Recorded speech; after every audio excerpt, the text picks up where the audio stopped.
சத்துணவு அமைப்பாளர்கள், அங்கன்வாடி பணியாளர்கள், கிராம ஊராட்சி செயலாளர்களுக்கான ஓய்வூதியம் 2000 ரூபாயிலிருந்து 3400 ரூபாயாக உயர்த்தி வழங்கப்படும் என்று முதலமைச்சர் மு.க.ஸ்டாலின் தெரிவித்துள்ளார். சட்டப்பேரவையில் ஆளுநர் உரைக்கு நன்றி தெரிவிக்கும் தீர்மானத்தின் மீதான விவாதத்திற்கு பதிலளித்த அவர் புதிய அறிவிப்புகளையும் வெளியிட்டார். கலைஞரின் கனவு இல்ல திட்டத்தின் கீழ் ஏற்கனவே 2 லட்சம் வீடுகள் உருவாகும் நிலையில் மேலும் புதிதாக 3500 கோடி ரூபாய் மதிப்பீட்டில் 1 லட்சம் வீடுகள் கட்டப்படும் என்று அவர் கூறினார். சத்துணவு அமைப்பாளர்கள், அங்கன்வாடி பணியாளர்கள், கிராம ஊராட்சி செயலாளர்களுக்கான ஓய்வூதியம் 2000 ரூபாயிலிருந்து 3400 ரூபாயாகவும், பணி நிறைவின் போது வழங்கப்படும் ஒட்டுமொத்த தொகை 1 லட்சம் ரூபாயிலிருந்து 2 லட்சம் ரூபாயாகவும் உயர்த்தி வழங்கப்படும் என்று முதலமைச்சர் மு.க.ஸ்டாலின் அறிவித்தார். இந்தியாவில் வேற எந்த மாநிலத்திலும் இல்லாத வகையில் முதல் முறையா முத்தமிழறிஞர் கலைஞர் அவர்கள்தான் 2008 சத்துணவு ஊழியர்களுக்கு காலமுறை ஊதியம் வழங்கினார். அந்த சாதனையின் தொடர்ச்சியாக சத்துணவு அமைப்பாளர்கள், அங்கன்வாடி பணியாளர்கள், கிராம ஊராட்சி செயலாளருக்கான ஓய்வூதியம் 2000 ரூபாயிலிருந்து 3400 ரூபாயாகவும், பணி நிறைவின் போது அவங்களுக்கு வழங்கப்படும் ஒட்டுமொத்த தொகை 1 லட்சம் ரூபாயிலிருந்து 2 லட்சம் ரூபாயாகவும் உயர்த்தி வழங்கப்படும்.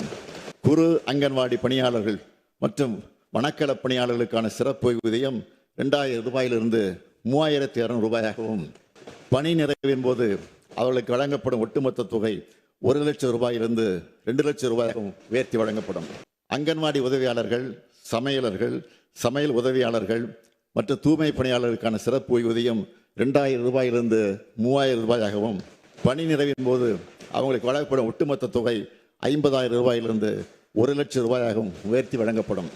அரசு பள்ளிகளில் காலியாக இருக்கும் நிரந்தர ஆசிரியர் பணியிடங்களில் பகுதி நேர ஆசிரியர்கள் நியமனம் செய்யப்பட ஏதுவாக இதற்கான தேர்வுகளில் பகுதி நேர ஆசிரியர்களின் பணிக்காலத்தை அடிப்படையாக கொண்டு அவர்களுக்கு சிறப்பு மதிப்பெண் அளிக்கப்படும் என்றும் இதற்கான ஆணைகள் விரைவில் வெளியிடப்படும் என்றும் முதலமைச்சர் தெரிவித்தார்.